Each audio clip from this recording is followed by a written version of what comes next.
하루의 경제 주식 마무리 경주마 시작하겠습니다. 오늘 국내 증시는 월요일 폭락장의 충격을 딛고 2거래일 연속 상승 마감했습니다. 일본 중앙은행 관계자의 통화 완화적 발언이 나온 이후에 엔화가 약세로 돌아서자 국내 증시에도 호재로 작용하는 모습이었습니다. 자, 낙폭 이전으로 돌아가는 게 1차 과제일 텐데요. 코스피는 2,700포인트, 코스닥은 800선을 회복하려면 아직 가야 할 길이 남아있죠. 오늘도 그 가능성을 하나씩 좀 따져보도록 하겠고요. 삼성전자는 5세대 HBM 제품이 엔비디아 퀄 테스트를 통과했다는 로이터 통신의 보도가 나오면서 기대감을 한층 키우고 있는 상황입니다. 시장의 다양한 이슈들까지 짚어보도록 하겠습니다. 안녕하십니까? 네, 안녕하십니까? 안녕하세요. 네. 자, 월요일 폭락장 이후에 좀 수습이 돼 가는 것 같습니다. 다행히 말이죠. 하지만 아직은 가야 할 길이 남았다. 분명히 이전의 전고점, 이전의 전점을 회복하려면 아직 좀 스텝을 더 몇 걸음 내딛어야 될 것 같은데 일단 오늘장 분석부터 해보죠. 최 대표님, 오늘장 어떻게 보셨습니까? 일단은 뭐 다행스러웠습니다.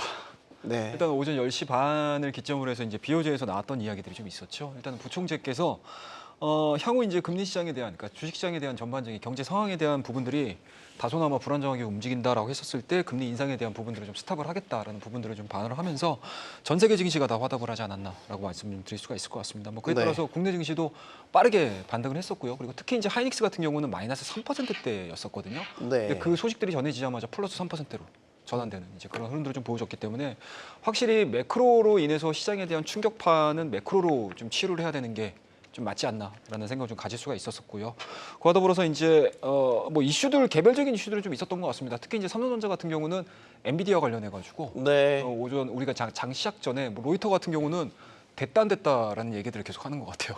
한편에서는 또 안 됐다라고 얘기를 했다가 오늘 같은 경우는 이제 통과가 됐다는 얘기들을 하면서 일단은 뭐 시장에서 약간은 좀 뭐 생각할 수 있을 만한 거리들을 좀 줬었는데 뭐 바로 삼성전자가 반응을 했습니다. 일단 뭐 통과 아직 진행 중이다라는 얘기를 했기 때문에 일단 뭐 시장에서는 우리가 이제 이 시간에서 어떠한 얘기를 할지는 모르겠지만 일단 이런 부분들 역시도 삼성전자에는 좀 노이즈가 아니었나라는 생각이 좀 들고요. 다만 뭐 개별적으로 실적이 좀 좋은 종목군들의 움직임들은 상당히 좀 좋았었던 것 같습니다. 특히 이제 제약바이오 쪽에서는 이제 파마리서치 실적이 상당히 좀 좋게 나오면서 시장과는 좀 별개로 굉장히 좀 강한 움직임들을 좀 보여줬었고요. 뭐 그에 따라서 뭐 일부 제약바이오 종목군들이 전체적으로, 그러니까 일부 제약바이오 종목군들이 움직이는 게 아니고 전체적인 제약바이오 종목군들이 상당히 조금 시장을 좀 이끌고 있는 모습들이 오늘까지 좀 연장되는 그런 모습도 좀 보여줬었고요. 그리고 약간 좀 테마 쪽으로 좀 넘어가서 보게 되면 의외의 섹터가 좀 움직였던 것 같아요. 뭡니까? 현재 지금 중동 쪽의 전쟁 리스크, 지정학적 리스크가 계속 진행이 됨에도 불구하고 오늘 재건 관련 종목군들이 생각보다 괜찮았어요. 그러니까 EU 쪽에서 이제 우크라이나 재건과 관련해가지고 자금 지원을 하겠다라는 이슈가 좀 나오면서 아침서부터 굉장히 좀 좋았었던 움직임도 좀 보여줬었고요. 그리고 다만 또 경기 방어적인 성격의 종목군들도 오늘 또 움직이긴 했습니다. 많이 빠져서 움직인 걸 수도 있기는 하겠지만 아직까지 시장에서 좀 고민해봐야 될 부분들이 남아 있다라는 측면으로 놓고 봤었을 때 일단은 뭐 경기 성장주들 그리고 이제 그동안에 경기 민감주로 인해서 많이 빠졌었던 종목군들도 리바운딩이 좀 이루어지는 모습을 좀 보여줬었고요. 그리고 시장에서 뭐 방어 성격을 갖고 있는 종목군들까지 리바운딩이 좀 되는 그런 모습을 좀 보여줬었기 때문에 일단은 뭐 지수가 오늘 2%대 다 좋은 모습도 좀 보여줬습니다. 뭐 물론 월요일자에 정말 억울하게 빠졌던 뭐 시초가까지는 회복되는 그런 이제 움직임들은 좀 아니긴 하지만 어찌됐든 전반적인 이제 분위기 자체를 다시 한번 좀 턴어라운드 또는 이제 기대감을 가질 수 있을 만한 이슈들과 종목군들의 좀 흐름이지 않았나라고 말씀드릴 수가 있을 것 같습니다. 심리적으로 보면 폭락 장세를 이끌었던 경기 침체에 대한 공포 이거는 좀 어느 정도 사그러들어 가고 있다. 오늘 장에서 그런 부분들을 좀 감지를 하셨는지요? 예, 뭐 그 분위기가 좀 연출이 된 것 같습니다. 그래서 그거는 뭐 일시적으로 좀 끝났다라고 좀 생각하시면 좋을 것 같고요. 결국은 좀 얼마나 빨리 회복되느냐가 좀 포인트가 될 수 있을 것 같은데 개인적으로 이 분위기를 봤을 때는 내일도 그래도 좀 상승 가능성은 좀 있지 않을까라고 좀 생각이 듭니다. 근데 이제 뭐 오늘 양지수 모두 외국인의 매도세가 좀 나와주긴 했지만은 개인적으로는 그 외국인의 매도세가 그렇게 크게 나왔다라고 생각이 들지는 않거든요. 그렇다 보니까 여기에 대해서는 너무 그렇게 부정적으로 생각하실 필요는 없을 것 같고요.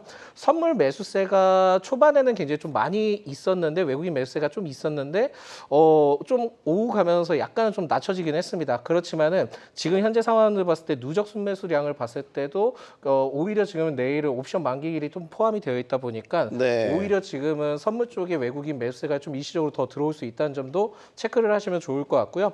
제약바이오, 뭐 셀트리온 관련된 그 실적 좋았던 거 그거에 대해서는 굉장히 좀 긍정적이었는데 이에 또 제약바이오 쪽에 대해서 분위기가 좀 된 것은 코로나 이슈와 또 100일의 이슈가 같이 부각이 됐습니다. 네. 그래서 저는 좀 아이러니하긴 한데 진단키트 관련된 기업들이 일제히 상승하면서 같이 좀 조화를 이루지 않았나라고 좀 말씀드릴 수 있을 것 같고 아직까지 뭐 제약바이오나 이런 쪽에는 금리 인하에 대한 기대감도 붙어져 있고 바이오 그 생물보안법과 관련된 이슈도 또 있기 때문에 거기에 대해서는 굉장히 좀 긍정적일 수 있지 않나라고 보는데 결국은 내일의 그 옵션 만기일 기준으로 외국인이 어떤 포지션을 정하는지에 따라 지속될지 아니면은 잠깐 멈췄다 갈지는 여기에 따라 판단이 될 것 같고요. 아직까지 시장에 대해서는 트레이딩 관점으로 좀 접근이 유효하기 때문에 이 내용들을 좀 적절하게 활용을 해서 진행을 하시면 될 것 같고 그게 아니면은 앞으로 실적이 전망이 되는 쪽 위주로 좀 살펴보시면서 오히려 좀 중장기적 관점으로 분할매매 관점으로 하게 된다 한다면은 시장을 좀 헤쳐나갈 수 있는 그 방식이지 않을까라는 말씀드립니다. 함 차장님 오랜만에 나와주셨는데 수급적으로 보면 외국인이 매수 기조로 돌아서지 않는 모습 그리고 우리가 급하게 떨어졌잖아요. 네. 그럼 이제 날카롭게 다시 좀 반등했으면 하는데 네. 그런 기대치에는 지금 상승폭은 미치지는 못하는 것 같아요. 지금 장을 어떻게 보고 계시죠? 사실 어제 상승을 보고 아쉬웠죠. 일본 10% 자기네들이 불질러 놓고 쥐들은 10% 올라가고 우리는 이게 말이 돼? 너무 화가 났었는데 오늘 조금 위로를 받은 듯한 느낌입니다. 어쨌든 많은 것들이 올라와줘서 어제 미처 오르지 못했던 부분들이 오늘 좀 케어해 나간다라고 말씀드리고 싶고요.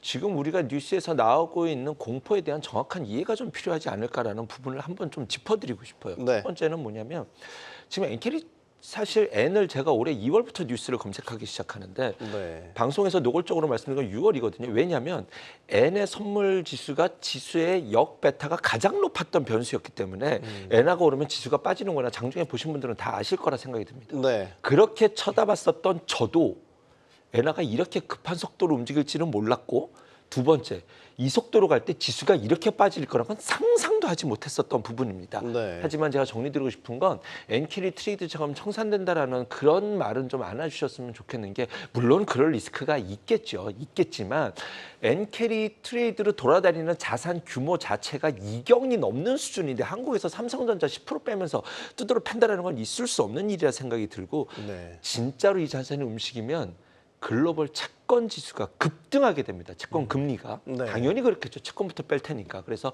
그런 일이 일어나지 않는다라고 한다면 지금 장에서 이것을 너무 공포로 확대 해석하실 필요는 없다. 지수가 여기에 좀 예민하게 움직이는구나 말씀드리고 싶고 두 번째는 경제 침체에 대한 뉴스에 관련돼서 우와 이러니까 침체 아니야? 저 이거 좀 어이가 없는 게 과거에는 미국이 15년 전만 해도 13년 전만 해도 우리가 경제를 좋게 만들기 위해서 목표 실업률이 4%였거든요. 네. 평균이 7%, 8%였고 근데 지금 4.4 나왔다가 깜짝 놀라서 앞으로 침체 난다라고 이런 발작 버튼을 누르는 것은 착시 효과가 날 수 있기 때문에 내 마음을 컨트롤할 때 이 변수는 과잉 해석이다라는 것에 대한 염두를 두고 시장을 바라보셔야 될 것 같습니다. 네. 그렇기 때문에 시장은 이렇게 빠른 반등이 있을 수 있었고 하지만 그 월요일의 음봉 이것을 해석하려면 사실 이유는 아무도 모르지 않습니까? 음모론들이 오히려 저는 납득이 훨씬 되는데 여기에는 정보와 수급의 증폭 효과라는 것이 앞으로는 있게 됩니다. 정보의 증폭 효과라는 것이 뭐냐면 누가 엔캐리 얘기하니까 유튜브나 기사들 보면 복사 속도가 엄청나게 빠를 뿐만이 아니라 네. 썸네일을 누가 자극적으로 따냐가 조회수가 올라가게 되잖아요. 여기에 대한 공포감이 속도를 특히 공포 시장에서는 굉장히 자극시키고 수급에서도 ETF 증폭 효과가 있다 보니까 ETF랑 알고리즘 매매 그다음에 ETF를 추종하는 파생까지도 너무 많아졌잖아요. 상품들이. 네. 주가가 빠지면 기계적 매도가 나와요. 근데 이게 평상시에는 그렇지 않습니다. 극단점에서 그 극단의 진폭을 굉장히 키우는 왜냐하면 여기 호가 공백이 있기 때문이에요. 극단적으로 진폭을 늘리는 일들을 만들기 때문에 월요일 날 지수가 4% 초과 하락 부분부터는 시장을 참여자들을 보신 분들이 아시겠지만 그런 증폭 효과가 있었기 때문에 그것을 빠르게 수습하는 어제와 오늘이 있었다라고 생각이 듭니다. 네. 자 그러면 함 차장 여기서부터 더 올라가는 V자 반등 나올 수 있는 거야? 그거는 과거에 그 코로나 때 네. 2020년 때 V자 반등이 나왔었거든요. 그때는 무슨 일이 있었냐면 금융위기 때는 금융위기 사태가 터지고 나서 9개월인가 있다가 1년 2개월인가 9개월인가 정확하게 잘 모르겠습니다. 미국이 우리나라와 달러 수합을 맺어요. 달러 수합 해주세요 하다가 9개월 끌다가 그때 해주고 그날부터 반등하거든요. 네. 코로나 때 최저점인 날 밤 11시 반으로 기억합니다. 제가 밤 11시 반에 달러가 전 세계 9개 나라와 달러 수합 동시 맺는다. 내일 무조건 반등이다. 해가지고 그때부터 V자 반등을 만들어냈거든요. 지금은 그런 상황이 아니잖아요. 수급으로 달러가 해결돼가지고 우리가 뛰어들 수 있는 뭐 이제 환경이 좋아지는 이런 것 때문에 빠진 것이 아니었지 않습니까? 그런 관점으로 봤었을 때 시장은 조정권에 있음을 일단은 좀 비중을 높게 두고 그다음에 사실 낙폭이 워낙 커서 조금은 더 강한 모습을 기대해 볼 수는 있겠지만 네. 시장을 바라보는 대응은 전략은 아직은 조정 안에 있다라는 것을 전제로 대응 전략을 짜려고 합니다. 네. 폭락의 빌미를 제공했던 뭐 예를 들어서 엔캐리 트레이드의 청산에 대한 공포, 그 이전에 최초의 이제 빌미가 됐던 것들은 미국발 경기 침체 공포가 네. 아닐까 싶습니다. 미국발 경기 침체 공포, 우리가 공포라는 것에 또 다른 공포를 낳고 이게 이제 투매를 불러왔고 전 세계 증시를 이제 뒤흔들었던 요인이었는데 반대로 지금은 우리가 과했어.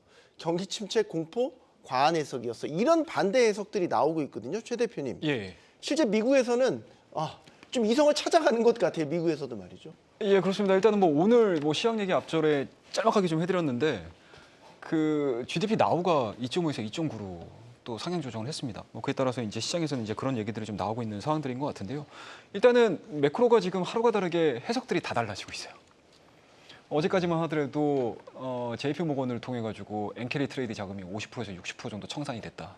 그렇다고 하면 남아 있는 자금이 이 빠진 만큼 남아 있다는 얘기인 건데 오늘 같은 경우는 이 이야기가 쏙 들어가는 상황들이거든요. 그리고 거기에다가 이제 금리 인하에 대한 기대감들도 나오고 있는 상황들이고 실질적으로 오늘 같은 경우도 밤에 이제 나스닥이 과연 어떻게 반응을 하느냐, 특히 이제 엔비디아 같은 경우 반응을 어떻게 하느냐가 굉장히 중요할 것 같아요. 일단은 뭐 AI 관련된 종목군들도 최근에 개별적인 이슈, 개별적인 악재들로 인해서 빠지긴 했었거든요. 그러니까 그동안에 자본 지출이 상당히 좀 많았음에도 불구하고 1분기, 2분기 실적이 시장의 눈높이를 못 맞춰주지 않았습니까? 그러니까 그런 부분들 역시도 일단은 시장에 충격을 줄 수 있는 공포 분위기를 만들어줄 수 있는 하나의 요인이었는데 거기에다가 이제 불을 지핀 것들이 이제 앞서 언급을 하셨던 엔캐리 네. 쪽이지 않습니까? 그거에 대한 이제 우려감들이라든지 공포감이라든지 이런 부분이 반영이 되면서 우리나라 증시뿐만 아니고 전 세계 증시가 지금 한 차례 정도 정말 회오리가 그냥 확 몰아친 상황들인데 이게 어찌됐든지 하나하나씩 지금 해결해 나가고 있는 과정인 것 같아요. 네. 그러니까 뭐 여러 가지 이제 AI 기업들도 실적 발표를 하면서도 자본 지출을 계속 하겠다라는 부분들. 그리고 이 부분들이 1, 2년 단위로 투자를 해가지고 우리가 게임을 끝내는 것이 아니고 정말 초장기 플랜으로 AI 시대는 올 것이다라는 개념으로 우리는 자본 지출할 것이다라는 얘기를 하고 있는 상황들이고 특히 이제 메타 같은 경우도 일단은 뭐 기본적으로 자금 자체에 대한 픽스를 좀 해줬습니다. 그리고 마이크로소프트 같은 경우는 어떤 얘기를 했었냐면 오히려 투자를 적게 하는 것보다 오히려 과대 투자를 하는 게 이 AI 산업을 이끌고 가는 데 있어서는 굉장히 좀 필요하다는 발언들까지 해주면서 시장에 대한 안정화를 좀 찾으려고 하는 부분들이고 특히 이제 오늘 아침 같은 경우는 이제 BOJ 쪽에서 금융시장에 대한 뭔가 혼란을 야기시키는 금리 인상을 우리는 단행시키지 않겠다는 얘기까지 한 상황들이기 때문에 완화적으로 이야기를 하는 예, 것이 예. 이제 상당히 그런 작용을 했죠. 그렇죠. 그런 부분들이 하나하나씩 지금 해결이 되면서 시장에서에 대한 투자 심리 자체를 회복시켜 줄 수 있느냐 부분들을 좀 체크를 해본다라고 하게 되면은 저는 개인적으로 오늘 밤이 나스닥, 다우 어떻게 움직이는지.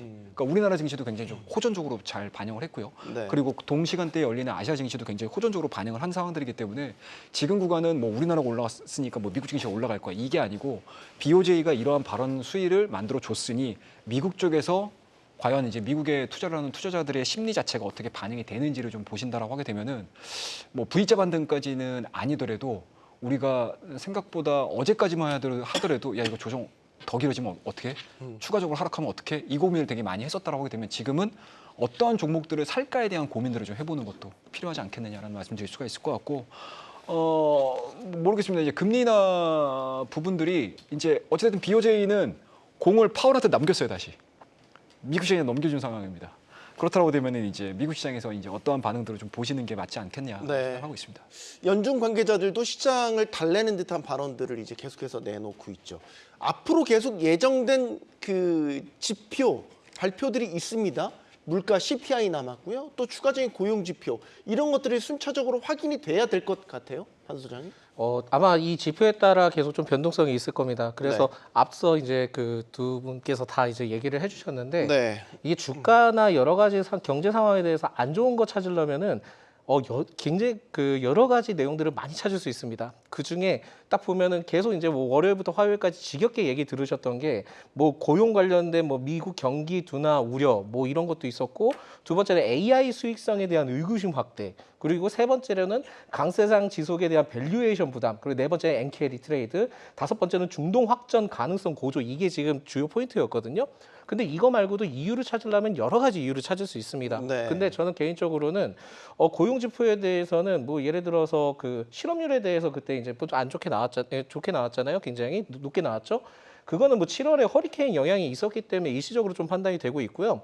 거기에 그 구매자 관리 지수나 그런 걸 서비스업 봤을 때는 예상치 부합을 했다는 거는 아직까지 경기 침체가 왔다라고 생각이 들지 않습니다. 그래서 여기에 대해서는 그렇게 크게 문제가 되는 것 같지는 않고, AI 수익성 그거 사업적으로 진행하는데 당연히 그 수익이 아직까지 잘 안 날 거라는 거 알고 있어야죠. 무조건 빨리 결과 나오려고 하면은 그게 가능하겠습니까? 당연히 길게 보고 열심히 투자하니까 당연한 거라고 보고, 뭐 강세상 지속 그거는 계속 좀 지속이 되고 있는 분야였고, 뭐 아직까지 좀 부담이 있을 수는 있긴 하지만은 저는 그렇게 크게 문제가 될 거라고 생각이 들지 않고요. 중동 확전 가능성에 대해서 계속 좀 갖다 붙이는데, 물론 이제 확정이 되면 문제가 심각해질 수는 있겠죠. 근데 네. 아직까지 그 사태를 수습하기 위해서 여러 가지 방안들을 강구하고 있기 때문에 나고 난 다음에 그때 다시 생각을 해봐야 되는 거지, 지금 현재 시점으로 이것까지 끌어들여서 갖다 붙이기에는 굉장히 좀 말이 안 된다라고 좀 생각이 듭니다. 그래서 네. 이거는 앞으로 좀 지켜봐야 될 것 같고, 뭐 0.5%, 0.5 정도는 뭐 하락해야 된다는 얘기를 하는데, 이 금리 인하를 해야 된다라고 얘기하는데, 그렇게 하면은요, 저는 개인적으로 안 좋아질 거라고 보거든요. 그렇게 되면 미국 경기에 대해서 안 좋다라는 걸 인정하는 그 제스처가 되기 때문에 개인적으로 이렇게 될 그 상황들은 아닌 것 같습니다. 그렇지만은 지금은 지표에 따라 굉장히 좀 민감하게 반응을 하기 때문에 별의별 얘기가 다 나오는 만큼 또 지표가 안 좋으면 그만큼 또 침체 얘기가 또 다시 나올 거거든요. 네. 그렇게 되면은 계속 주가에 대해서 휘청일 가능성이 높다 보니까 이 점을 좀 알아두셔야 될 것 같고, 이제는 그 미국에 대한 지표에 대해서는 좀 관심을 많이 두시고 적절하게 좀 생각을 하신 다음에 트레이딩 관점으로 생각을 하시려면 트레이딩 관점으로 가시던가, 그게 아니면 분할 매매 관점으로 성장 위주로 그 수치가 잘 찍히는 기업들 위주로 가시던가, 이 두 가지 판단을 잘 하시기 바라겠습니다. 네. 이 불안감이 이제 잦아들고 있기는 한데 깔끔하진 않아요. 그래서 투자자들은 뭔가 추가적으로 더 확인하고 싶어 할 것 같아요. 아, 이게 경기 침체에 대한 공포를 안 가져도 될 만한 네. 뭔가 데이터가 됐든 확신에 찬 멘트가 됐든 뭔가 네. 추가적으로 확인하고 싶어 할 것 같아요. 저도 확인하고 싶은데요. 네. 무슨 말이 나와야 침체로 정의할 수 있는 거죠? 이건 아무도 몰라요. 자, 이번 고용도 얼마나 웃기냐면요. 파월이 인플레 잡히면 금리를 인하할 거라고 했는데 2점대로 내려오면서부터 끈적끈적 잘 안 내려가잖아요. 네. 금리를 내려야 될 명분이 필요했던 거예요. 우리 2달 전에 고용 엄청 좋게 나왔던 거 기억하시죠? 네. 그런데 앞으로 이제는 다음번엔 고용이 안 좋을 테니 고용이 좀 낮아지면 고용을 핑계로 금리를 내려야겠다라고 준비를 했는데 막상 고용이 낮았더니 침체돼가지고 이거는 너무 과잉 해석이라는 거죠. 그런데 미국 경기가 그럼 앞으로 어떻게 될 것 같아요, 함 차장? 저는 슬로우 다운에 좀 무게를 두고 있습니다. 슬로우 다운. 네. 침체가 아니고 둔화군요. 그렇죠. 네. 왜 둔화라는 표현을 써야지 왜 침체는 자극적이니까 너무 자극단에서의 해석들이 자꾸 시장을 원하고 있기 때문이거든요. 정답이라든가. 근데 제가 생각하는 슬로우 다운의 의미는 좀 중장기적인 의미이기도 하고 좀 의미가 많은 것들이 내포되는데 짧게 말씀드리면 미국은 달러 패권을 유지하는 것이 최고입니다. 애플이 아이폰 하나 만드는 것보다 1달러도 안 되는 돈으로 100달러짜리 찍어서 100달러짜리를 수출하는 게 세너리지 효과가 가장 중요한 나라예요. 네. 달러의 헤게모니를 지키는 것이. 왕에게는 두 가지 덕목이 있어야 됩니다. 권위와 자비가 있어야 되거든요. 지금까지 달러는요. 하마터면 코로나 때 너무나 많은 돈을 찍어서 권위를 잃을 뻔했어요. 네. 하지만 전쟁을 통해서 초하이퍼 인플레이션이 나타나면서 네. 달러의 가치는 자연스럽게 지켜줬습니다. 미국이 여기서 나만 잘 살면 돼 하면 누가 미국 달러를 통용화폐로 쓰겠습니까? 그죠? 통용화폐가 되기 위해서 미국 달러가 가치가 유지가 되는 통용화폐로서의 기본 베이스가 뭐였냐면 과거에는 쌍둥이 적자예요. 무역 적자, 재정 적자입니다. 재정 적자에서 돈 찍어내고 달러가 수출이 돼야 되잖아요.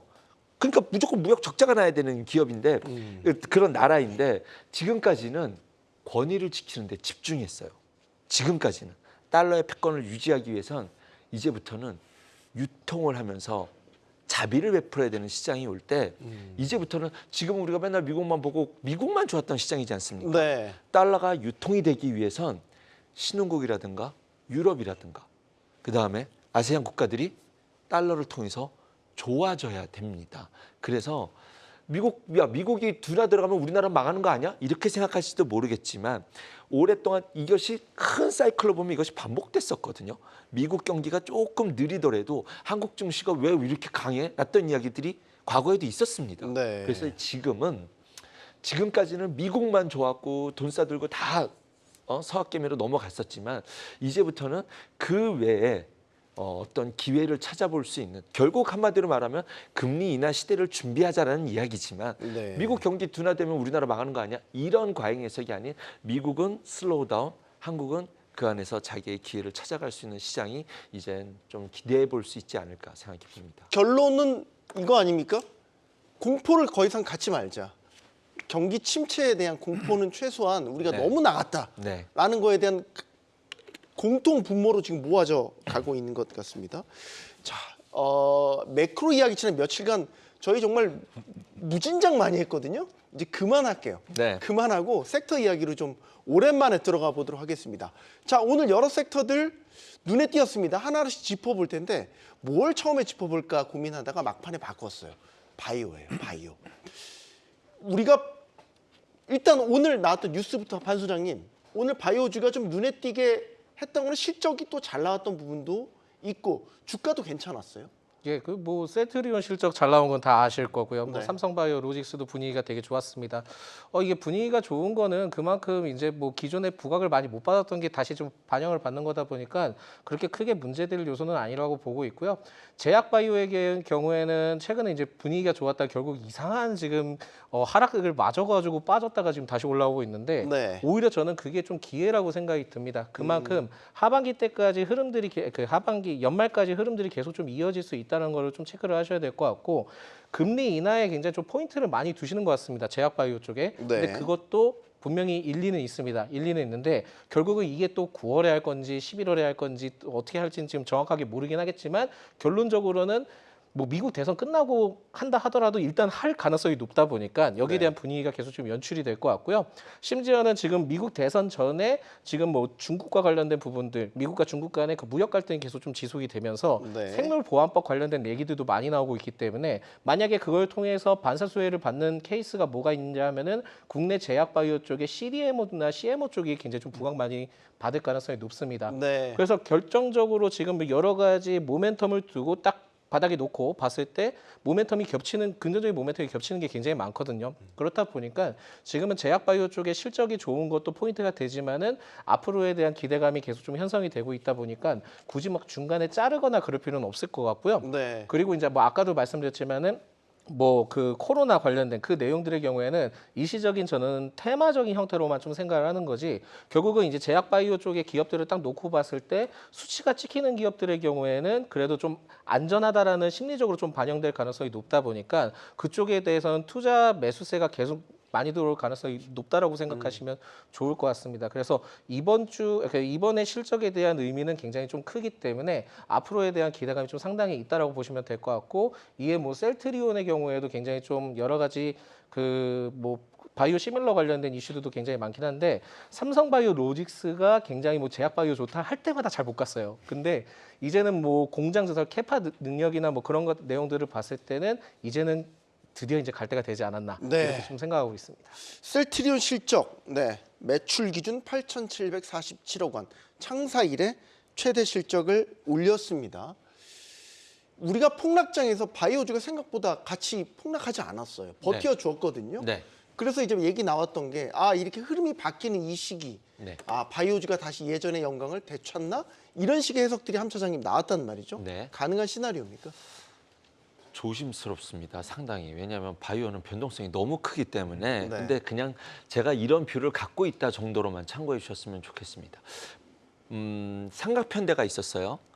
반도체, 2차 전지, 바이오. 네. 이게 테마가 이렇게 올 1월에 또 이렇게 움직였었거든요. 예. 앞서 일단 선발대 대장이 2차 전지였고요. 작년까지 통틀어서 그 다음에 반도체가 확실하게 자리매김을 했죠. 네. 이제 마지막 바이오가 이 삼각편대의 피날레를 한번 찍고 또 다시 한번 이들의 뭐 낙폭과대 반등 이런 것들을 만들어내지 않을까라는 뷰로 저는 바라보기 때문에 지금 바이오는 매우 의미가 있다라고 생각이 듭니다. 실제로 3월부터 바이오에 대해서 관심을 갖자라고 꾸준히 말씀드리고 있었던 사람으로서 지금 색깔이 바이오 섹터 내에서 색깔이 바뀌고 있다라고 느끼는 것은 2월, 3월에 있었던, 왜냐면 제가 그때 바이오를 왜 얘기했었냐면 그 당시는 6월에 금리 인하설이 있었거든요. 네. 지금 아무도 얘기할 때 이럴 때 좀 관심을 가져주십시오라는 컨셉으로 제가 말씀을 드렸던 시기였는데 그때부터 알테오젠, HLB, 삼천당제약 뭐 이렇게 하면서 자기만의 매력을 가진 종목들이 그리고 이제 유한양이 오스코텍 올라가고 그 다음 타자로서 지금 이제 뭐 리가캠이라든가 ABL까지도 쫓아가고 있죠.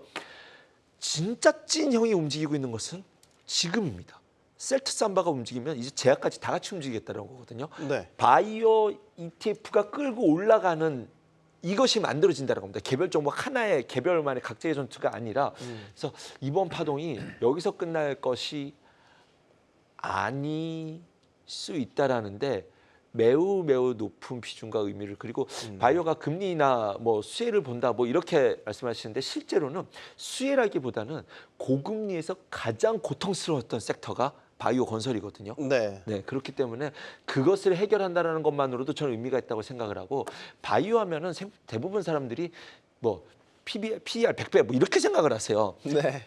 바이오가 오랫동안 한 5년, 6년 정도 침체되었던 기간 동안 5년 정도 침체됐던 기간 동안 굉장히 좀 과거 대비해서는 굉장히 이거를 잘 차곡차곡 해 놨습니다. 그래서 네.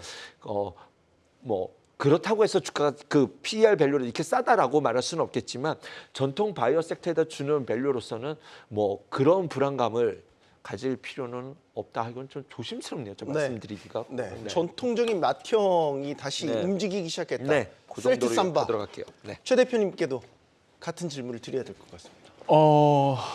일단은 시장에서의 수급이 들어가고 있다라는 걸로만 놓고 보더라도 확실히 과연 제약바이오 종목군들이 대장주 역할을 해줄 수 있을까에 대한 부분들은 고민을 해봐야 될 시기인 것 같기는 해요. 가능성이 있다고 보시는 거네요. 높다고 그러면 보는 거예요. 이게 네. 지난주에 에브비라는 미국에서 바이오시밀러 에브비라는 회사가 실적 발표를 했거든요. 신고가 썼습니다. 그런데 이 기업이 원약이 있는데 원약의 매출액은 전년 기간 동안에 30%가 매출이 하락을 했었거든요. 네. 근데 거기에 상응하는 바이오시밀러 제품이 30% 40%씩 막 매출이 늘어나 버렸습니다. 그래서 이미 미국 시장에서는 바이오시밀러와 관련된 종목군들의 움직임들이 굉장히 활발하게 진행이 돼요. 그렇다 보면 시장에서는 고민을 많이 할 거거든요. 과연 IT 종목군들이 이렇게 심리가 한번 꺾인 상태에서 뭐 예를 들어서 엔비디아가 140불 때 다시 회복될 거야? 만약에 거기에 대한 자신감들이 없어졌었을 때 시장에서에 대한 자금이 어디로 올라갈 것인가? 그 부분들을 좀 고민을 했었을 때 미국 시장에서도 마찬가지로 이 바이오시밀러에 대해서 상당히 좀 고민을 되게 많이 하고 있고요. 특히 이제 이번 주 같은 경우는 미국 바이오 기업들 실적 발표 예정이 돼 있습니다. 그러니까 실적 자체가 워낙 좋게 나와준다고 하게 되면은 우리나라 지금 바이오 기업들의 전반적인 실적 분위기가 나쁘진 않거든요. 뭐 물론 이제 기대감들도 있기는 하겠지만 하지만 실적 베이스를 기준으로 해가지고 지금 신고가를 써 내려가고 있는 상황들이고 직전 고점을 돌파하는 기업들이 상당히 많아지고 있는 상황들이고 특히 오늘 제가 깜짝 놀랐던 게 어떤 부분이냐면 월요일 날 10% 코스닥 기준으로 10%가 하락을 했었는데 그 대다수의 종목군들이 월요일자의 시가 부근을 회복을 못 시켰어요. 그런데 바이오 종목군들 일부 종목군들에서는 월요일자의 시가 부근을 회복시키는 종목군들이 다수가 많이 나왔습니다. 그러니까 그만큼 시장에서에 대한 기대치들이 수급에 대한 뭔가 기대감들이 지금 다 제약바이오 종목군들로 들어오고 있다라고 보실 수가 있으실 것 같고요. 뭐 한 가지 더 얘기를 해드리게 되면 뭐 이거는 뭐 개별적인 이슈긴 한데 다음 달에 유럽 종양학회 있습니다. 유럽 종양학회가 있기 때문에 거기에 또 부합되는 종목군들도 거기서 또 이제 뭐 트레이딩이 네. 이루어질 수 있겠죠. 화두가 던져지겠군요. 그렇죠. 뭐 예를 들어서 뭐 HLB 같은 경우. 그러니까 지금 미국 쪽에서 문제가 많이 발생을 했는데도 불구하고 유럽 종합학회에서 리보세라닉 관련해 가지고 또 발표를 하거든요. 거기에서 또 나름대로 또 좋은 뭔가 이제 기대감들이 형성이 된다라고 하게 되면은 뭐 전반적으로 실적도 좋아지고 그리고 미국 시장에서 대장주 성격을 보여주고 있는 섹터군들도 상당히 좋아지고 있는 모습들이고 거기에다가 우리나라 바이오시밀러들 나쁘지 않은 실적도 발표하고 있지 않습니까? 그리고 대선 쪽에서 미국 대선 쪽에서 양당이 다 바이오시밀러에 대해서는 굉장히 우호적인 정책들을 만들어내고 있어요. 그렇다고 하면 이 3박자, 4박자가 딱 맞아 떨어지는 섹터가 바이오일 가능성. 그리고 전체적으로 IT 종목군들이 약간 성장주 내에서 좀 쉬어가는 그림들을 보여줬었을 때 시장의 수급들이 여기는 우리가 수익 낼 만큼 냈어. 자, 다른 쪽으로 우리가 수익을 한번 돌려볼까라고 했었을 때 선택지가 몇 개가 안 돼요. 그럼 그 중에 하나가 저는 개인적으로는 바이오가 될 가능성이 높지 않을까. 그리고 최근에 제약바이오 종목군들에 대한 상승 흐름들은 이런 것들에 대한 뭔가 단초, 뭔가 시그널 중에 하나가 아닐까라고 저는 개인적으로 생각을 하고 있습니다. 근데 두 분 말씀이 조금 이제 부족하다고 느끼는 거는 변동성이 너무 큰 장세에서 아무리 바이오 섹터에 대한 이제 수급이나 이런 것들이 이제 분위기가 좋아진다고 하더라도 선뜻 매수 버튼을 누르기에는 뭔가 2% 부족한 느낌이 들긴 들어요. 그래서 바이오 얘기가 제일 힘들어요. 네, 왜냐하면 변동성이 크다 보니까 제 말 듣고 샀는데 셀트 어저께 안 오르더니 오늘 또 난리 나고 그렇죠? 그럴까봐. 그래서 그럴까봐. 그 어느 정도 그 정도 그런데 한편으로는 이런 것도 있어요. 내가 어떤 업황을 너무 잘 알잖아요. 네. 그러면 그 신뢰를 꺾지를 못해서 빠져나올 수가 없습니다. 그래서 바이오 섹터는 적당히 알고 적당히 대응하자라는 섹터에서는 최고거든요. 그러니까 너무 최고의 잘 알면 섹터거든요. 확증 편향을 가질 것 그렇습니다. 같아요. 그래서 종목에 예전부터 말씀드리지만 한 종목을 너무 깊이 잘 알지는 마십시오. 그걸 다 하려고 하지 마십시오. IT랑 2차 전지를 해석하는 것처럼 그렇게 섹터 이거를 다 알고 접근하시는 말하는 것을 전제로 네. 드린다라고 한다면 저는 단연 대장 섹터는 바이오라고 말씀드릴 수 있을 것 같고요. 실제로 제가 바이오를 좋게 봤을 때 오늘 그냥 하고 싶은 말 다 해볼게요. 네.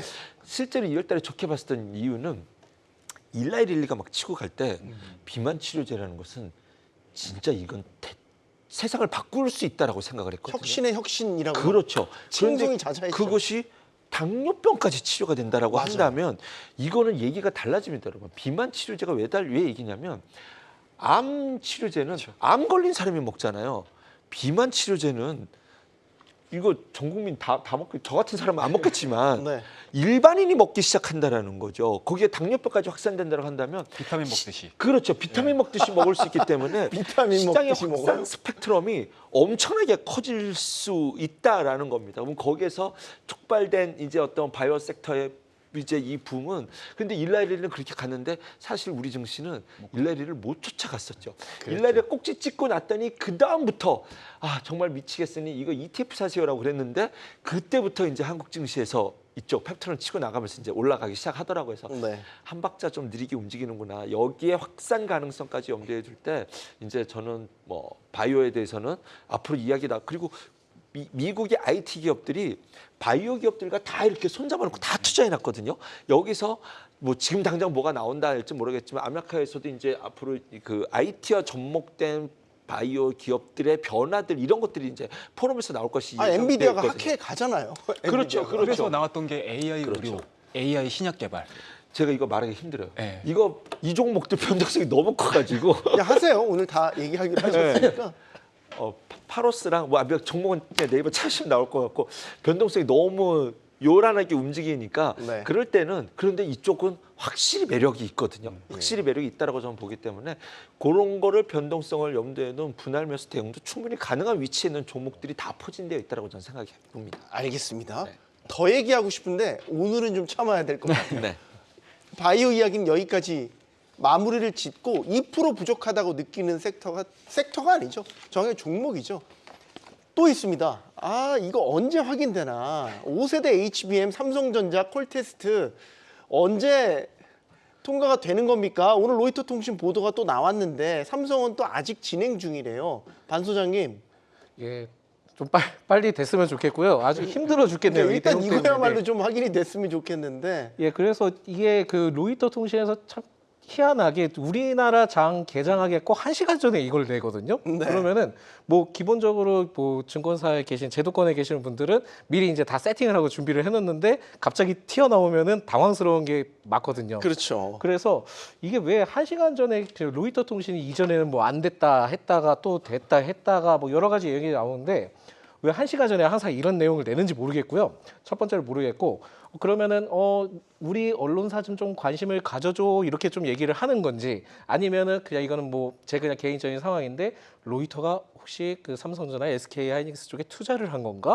네. 이런 생각까지 드는 정도 상황입니다. 그래서 그래서 순수하게 제 그냥 개인적인 아무 생각입니다. 근거 없는 개인 의견입니다. 예, 네. 그만큼 이게 의구심이 좀 드는 상황인데 이게 좀 이렇게 되게 된다면은 로이터 통신 쪽에서 나오는 보도 자료의 경우에는 결국은 나중에는 신뢰도가 떨어질 수 있습니다. 그리고 삼성전자 쪽에서 이거를 가지고 우리는 아직 진행 중이다라고 얘기를 했기 때문에 네. 명확하게 얘기는 하진 않았고 심지어 컨퍼런스 콜에서도 삼성전자가 얘기를 했던 거는 여기에 대해서 좀 비밀 유지 그게 있기 때문에 함부로 얘기할 수 없다라고 얘기를 했거든요. 네. 근데 개인적인 느낌을 봤을 때 로이터 통신에서 기존에는 굉장히 좀 부정적인 뉘앙스를 했다가 오늘부터 좀 약간 뉘앙스가 바뀐 거예요. 그러면은 여기에서 지금 현재 상황에서는 이제는 좀 가능성이 있지 않나라는 분위기로 좀 바뀌는 것 같습니다. 네. 그래서 저는 개인적으로는 HBM3 8단 뭐 얘기를 할 때 그 8단 통과가 문제가 아니고 12단이 돼야지 이렇게 얘기를 하시는데 8단부터 되고 그다음에 12단이 돼야겠죠. 그러다 네. 보니까 8단이 되는 순간부터 굉장히 호재일 수 있다는 걸 같이 생각을 하셔야 될 것 같고 8단 뭐 됐다 안 됐다 이런 얘기들이 제일 중요한 게 아니라 8단에 대한 얘기가 지금은 언급이 됐다 한다면은 이제는 계속 좀 관심을 가지셔야 되는데 개인적으로는 이전에도 한번 이 내용을 계속 좀 다뤘겠지만은 삼성전자 임원들이 그 자기 주식을 취득을 한 것에 대해서 의미를 좀 굉장히 좀 잘 알아두셔야 됩니다. 그래서 이게 지금 자기 주식을 해서 그 회사 주식을 취득을 했다는 것은 6개월 내에 그거를 수익을 보고 판매를 할 수는 없거든요. 네. 그렇다면 6개월 안에 뭔가 긍정적인 시그널이 있을 수 있다는 것도 시장에 심리적으로 반영될 수 있다는 걸 체크를 해야 되기 때문에 개인적으로 HBM3 8단에 대해서는 엔비디아 충분히 가능성이 있다라고 생각이 들고 있고 결국은 12단은 아직까지 어떻게 될지 모르겠지만은 로이터 통신의 오늘 반응은 그래도 좀 의미가 다르게 해석될 수 있다는 점도 보셔야 될 것 같습니다. 네. 일단 오늘 삼성전자 측에서는 로이터 통신 나오고 나서 얼마 안 있다가 바로 또 바로. 네, 부인하는 예. 공식 입장을 내긴 했어요. 하지만 주가는 거기에 그렇게 반응하지는 않았던 것 같고요. 예. 그러면은 어쨌든 기대감 계속해서 가져가고 있다. 점점 한 발 한 발 무언가 모르겠지만 가까이 가고 있다라는 그쵸. 느낌적인 예, 느낌을 예. 가졌다. 예, 오늘이 예. 그런 날이었다. 이렇게 봐도 되겠습니까? 예, 그렇습니다. 일단 감사합니다. 네, 저는 개인적으로는 동의해 주셔서 예, 감사합니다. 길게 말씀 좀 드리게 되면 항상 이 시간을 통해서 말씀드리지만 삼성전자가 HBM 그 엔비디아 밸류체인 안으로 들어가는 거는 삼성전자도 원하겠지만 엔비디아가 더 원한다. 네. 라고 생각이 좀 들고요. 근데 그거는 그때까지에 대한 이야기인 거고 지금 현재 매크로 상황에서 이 삼성전자의 HBM, 엔비디아 시장에 들어가는 거는 저는 의미가 더 다르다고 생각을 하고 있어요. 그러니까 지금 AI 기업들이 엄청난 투자를 하고 있지 않습니까? 네. 근데 거기에 들어가는 비용 자체가 엔비디아의 AI 가속기 칩을 구매하는데 엄청난 자금이 들어가는 거죠. 그런데 삼성전자가 이번 이 엔비디아 밸류체인 안으로 들어가 버리게 되면 SK 하이닉스와 삼성전자의 경쟁 구도 그렇다고 되면 자연스럽게 공급 단가는 낮아질 가능성. 그렇다고 되면 똑같은 AI 기업들이 투자를 하는 데 있어서 뭐 한 개의 칩만을 구입할 수 있었던 자금이 적어도 뭐 1.2개, 1.3개 정도의 칩을 구입할 수 있는. 그러니까 쉽게 말씀드려도 똑같은 동일한 투자 금액이 들어감에도 불구하고 더 많은 데이터 센터라든지 아니면 여러 가지 이제 AI를 구현할 수 있는 장비들을 구매할 수 있는 쪽으로 좀 간다라고 하게 되면 이거 역시도 AI 기업들도 굉장히 많이 원할 거고요. 엔비디아 역시도 많이 원할 거고 삼성전자 역시도 원할 거고요. 다만 한 기업이 원하지 않겠죠. SK 하이닉스. 네. 일단은 지금 당장 단기적으로 뭔가 경쟁자가 들어온다라고 하게 되면 일시적으로 충격을 받을 수 있는 거는 각오를 해야 되는 상황들이니까. 그래서 저는 개인적으로는 삼성전자 이 HBM3와 관련된 내용들 자체는 그냥 뭐 수순이다. 갈 수밖에 없는 수순이다. 그런데 그 사이사이에 워낙 우리나라가 삼성전자 하나의 뭔가 이제 관심도가 워낙 높다 보니 네. 거기에 따른 이제 뉴스들 또는 이제 노이즈들 또는 이제 잡음들 이런 것들이 중간중간에 나오는 것들이고요. 시기적으로 봤었을 때 삼성전자가 일단은 하반기, 상분기 안에는 테스트 통과를 하기 위한 여러 가지 조치를 취하고 있다라고 얘기를 했기 때문에 네. 저는 개인적으로는 그때까지는 그냥 삼성전자 지금 가격대 저는 개인적으로 싸다라고 생각하고 있습니다. 그 함 차장님께는 조금 다른 측면의 질문. 삼성전자 주가 측면에서 보면 지금 7만 원대로 내려왔고 네, 떨어진 이유는 HBM 때문에 아니었어요. 그렇습니다. 네. 뭐 더하기 알파가 될 수는 있겠지만 네. 오늘 올랐던 거는 반등을 줬던 건 HBM 소식이 상당히 영향을 미쳤다라고 보게 되고 그렇죠. 아직 회복해야 될 주가 폭은 남아 있습니다. 그렇습니다. 이 나머지 주가 폭의 회복의 단초는 뭐가? 아니라고 부인했는데 왜 안 떨어졌을까요? 이거를 생각해야 된다고 저는 생각합니다. 네. 삼성전자 개인적으로 박앤세일이라고 생각을 하는데요. 조금 긴 호흡으로 보셔야 될 것 같아요. 네. 일단은 기본적으로 메모리 사이클에서 최고의 앞단에 있는 기업일 뿐만이 아니라 메모리 사이클은 돌아서고 있죠.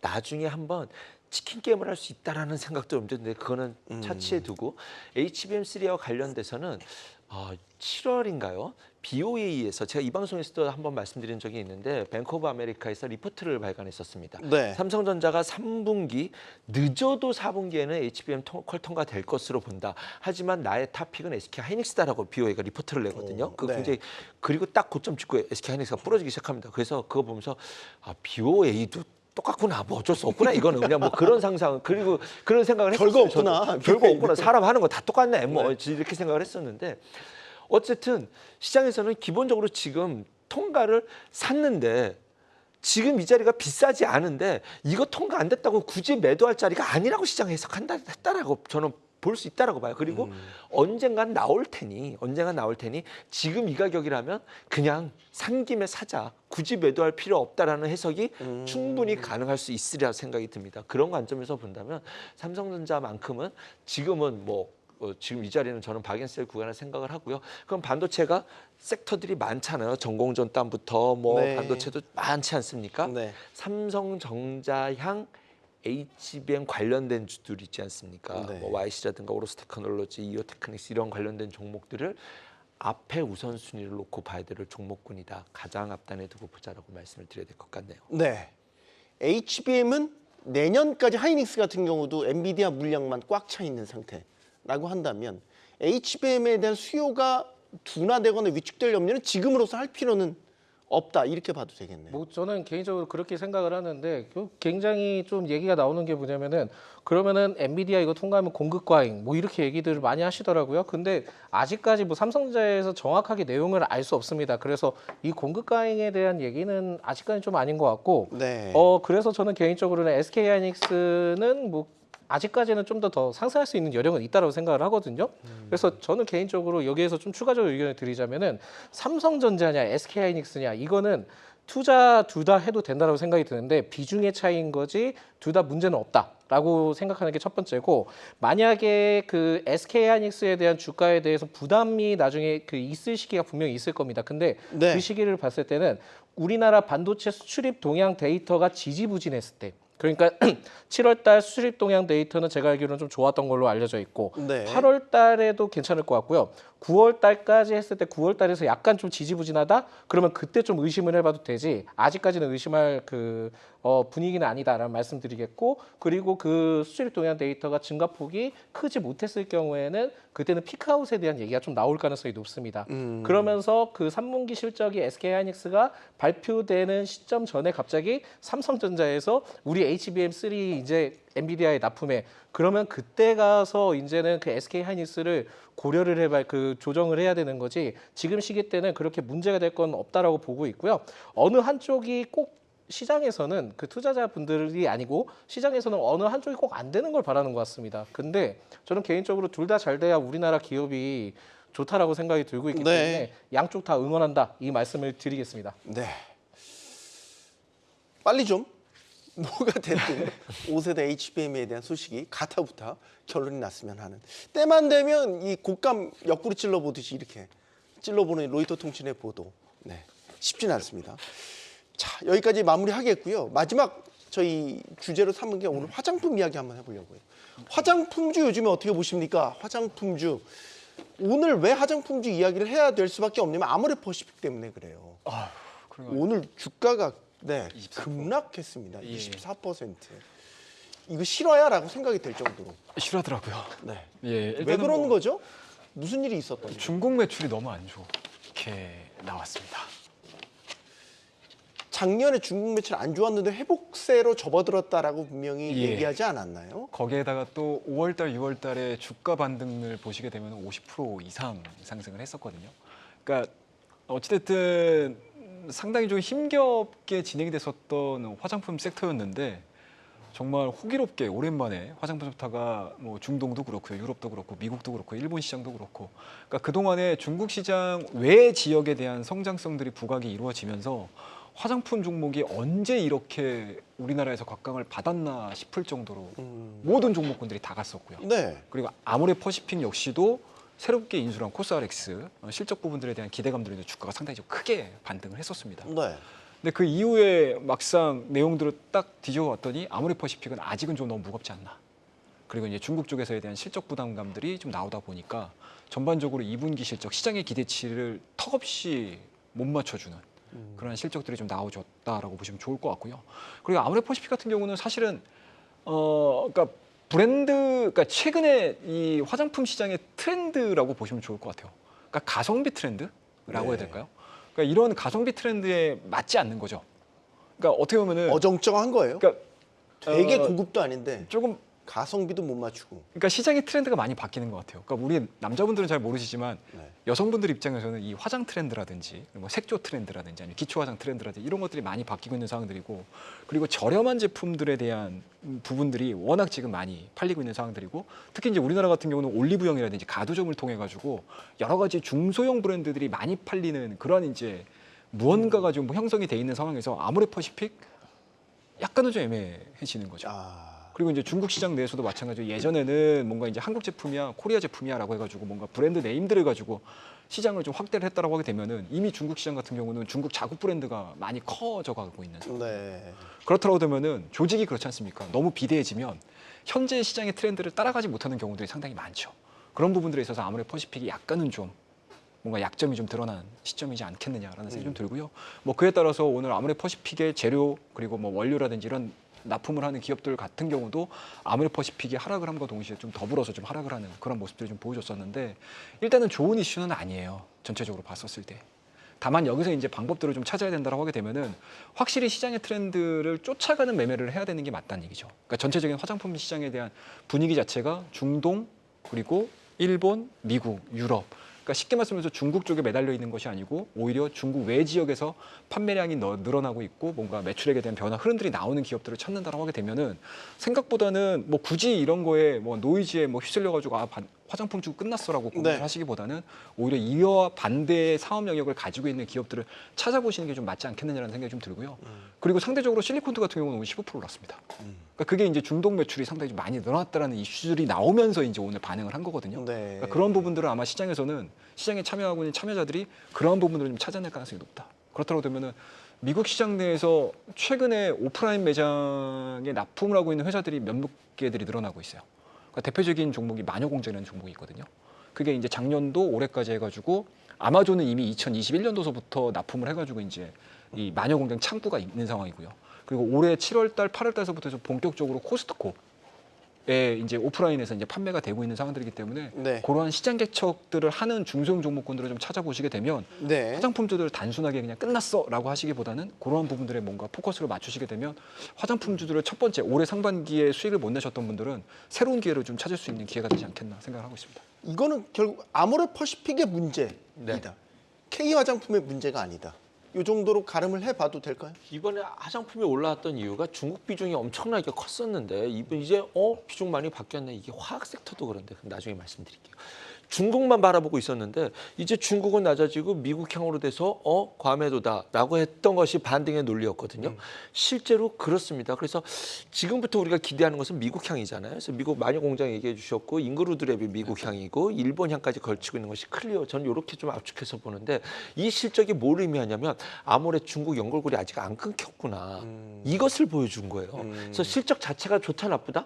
글쎄 실적 박살나도 요즘 실적 박살나도 주가 잘 오르던데 다른 섹터들 바닥 찍었다. 지금 바닥 찍었다 논리가 안 통하는 실적입니다. 저는 사실 이거 봤을 때 우리가 모르는 뭐 악재 뉴스 나올 게 있냐라는 의심도 마저 드는데 네. 그냥 나와 있는 팩트 현재까지는 팩트로만 해석을 한다면 이 기업은 아직 중국 연결고리가 제대로 안 끊겨 있구나라는 의심 속에서 일단은 너는 제외야. 우리 지금 화장품의 최대 화두는 미국과 다른 시장이거든. 이런 의미로 해석해 볼 수 있겠네요. 알겠습니다. 충격은 회복되어 가고 있습니다. 하지만 아직 시장 곳곳에 위험 요소들이 잔재해 있는 것도 사실이고요.